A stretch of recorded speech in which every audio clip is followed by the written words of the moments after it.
Growing up with technology is incredibly complicated. And when you think about the technology that you use and I use every day, like my email or my phone or apps and games on my phone, then none of these experiences have really been designed with children in mind. So what does that mean? What does that mean for the relationship between children and screens? This is a really complicated question, and it's a question that a lot of people are asking right now. You might have seen headlines like I've seen, like, screens turn your kids into zombies, or too much app time will make them have attention issues. And these are worrisome. They're definitely worrisome.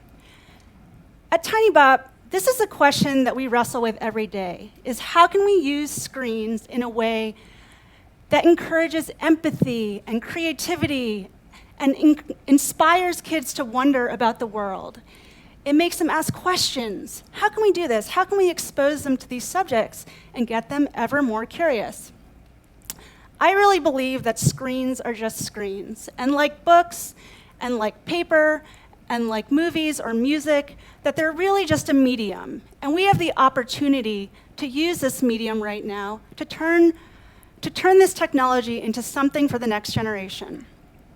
So over the last few years at TinyBop, we asked ourselves, what are some of the subjects that kids everywhere in the world are wondering about?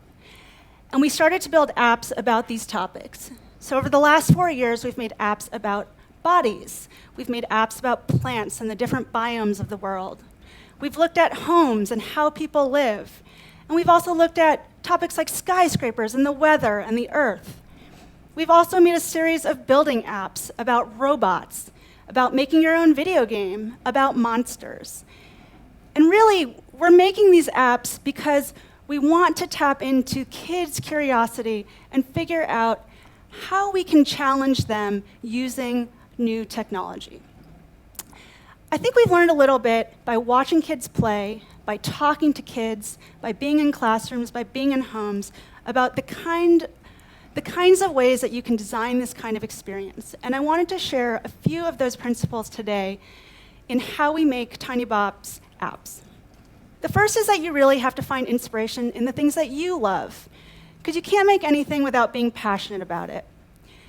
We talk about the experiences from our childhood that were extremely memorable. And they're really simple things that anyone has access to.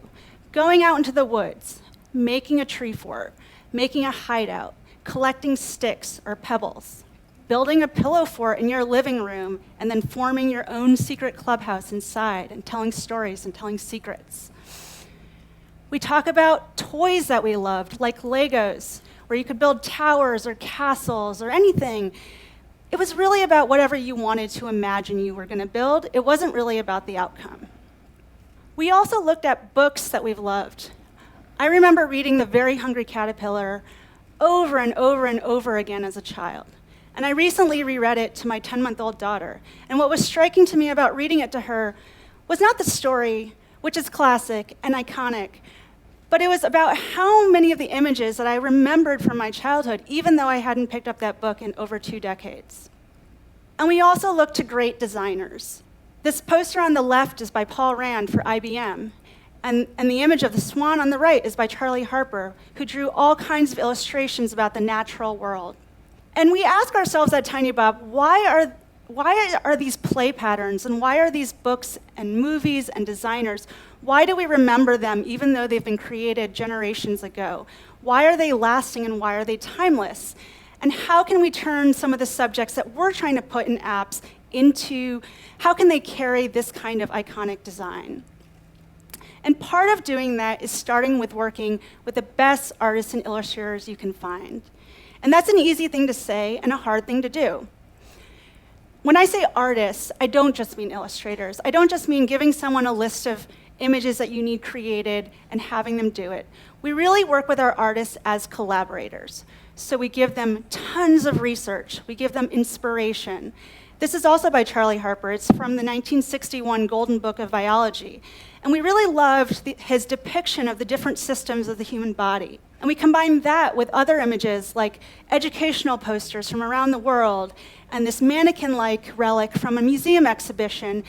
And we presented the artist Kelly Anderson with a challenge of bringing together these visual references with a conceptual framework, and we still needed to fit it in the technical boundaries of the fact that we were building an app for children within an iPad. And together we worked together to create something like this. These are a few images from that app. This was the first app that we made that ever came out back in 2012.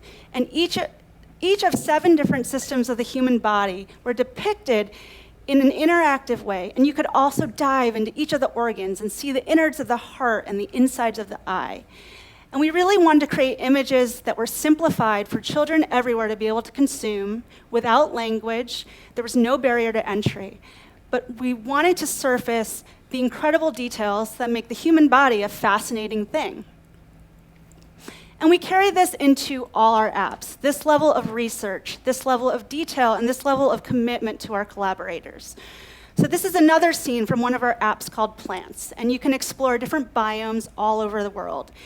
So this is a peek in the deciduous forest in the springtime, and a French artist named Marie Caudry, she illustrated with meticulous detail different styles of leaves and plants and animals and how they moved and the blossoms and how they came to be.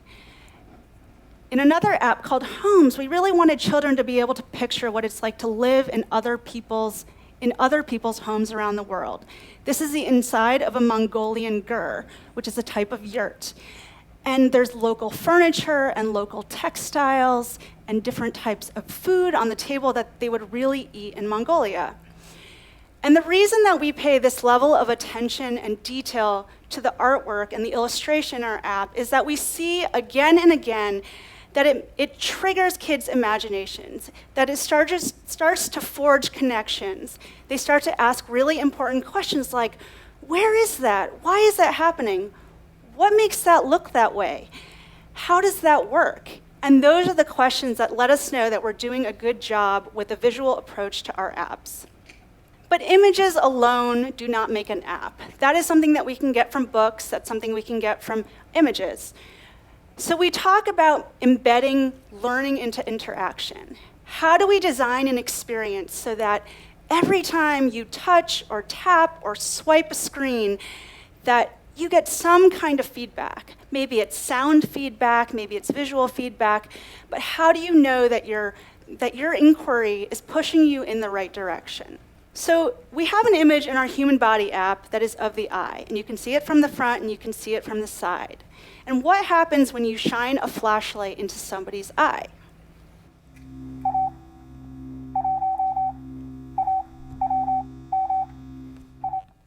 The pupil dilates, and the light hits the optic nerve in the back of your eye, and it travels to the brain. This is a very complicated idea to explain to a 5 or a 6-year-old.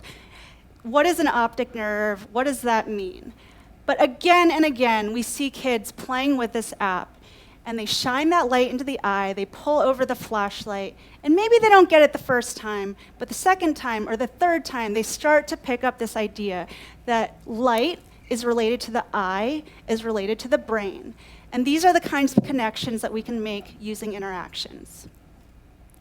Or volcanoes. So kids love volcanoes, and they love lava, and they love explosions. And so we thought, what can we do to teach a kid about volcanoes? And so we created an interaction in which there's a volcano, yes, and you can certainly tap it and make it explode, which looks a bit like this.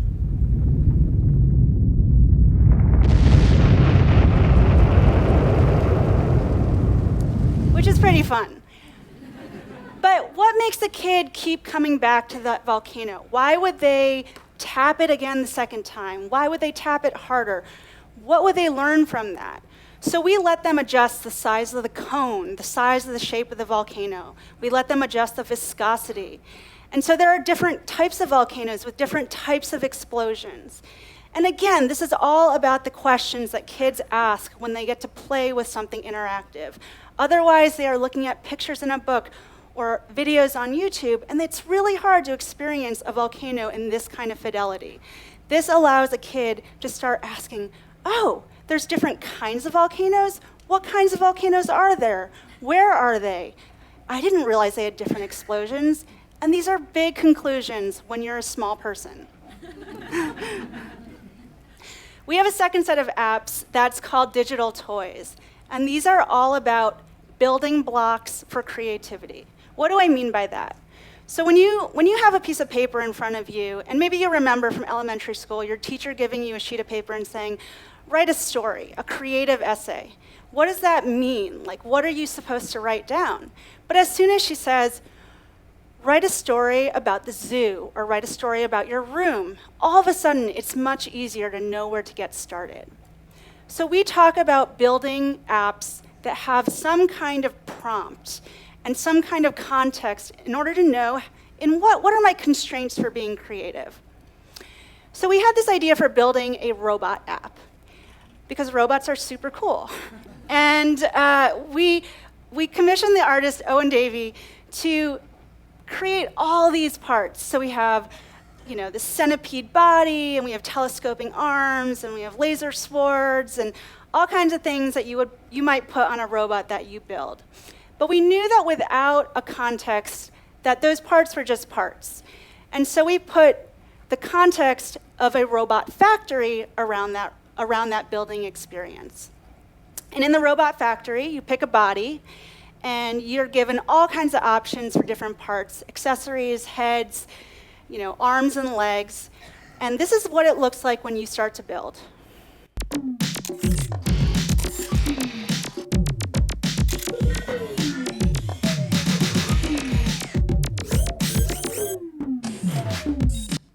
And the coolest thing about the kids and building these robots is that when you ask a kid about the robot they built, even though in the app the purpose is to see how far your robot can go, and that some of these robots move in a really clunky way, the really crucial thing is that a kid will tell you all kinds of characteristics about their robot.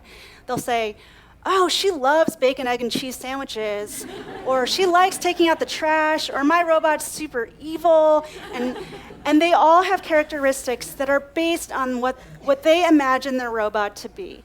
It has nothing to do with what we told them to do. It's all about creating a context. And so at TinyBop, putting all these things together, we talk about how do we embody design, embody artwork, take this research, and then how do we embrace the medium? Whether it's showing how that eye works or showing how that volcano explodes, what can we do using the cool tools that are available within the phone and within tablets to make learning experiences different? Last year, we made an app that we called the Everything Machine, which is a nickname that my boss's son came up with for what the iPhone is. Because it has a microphone, and it has an accelerometer, and a gyroscope, and 2 cameras, which is a lot more than any sort of other one piece of technology has. And we created a visual programming language, a very simple one that, again, it was important that it didn't need text that a kid anywhere could understand. And you can put these pieces together and make machines, like a very simple light switch, or you can make something more complicated like a kaleidoscope or an alarm clock or a drum machine.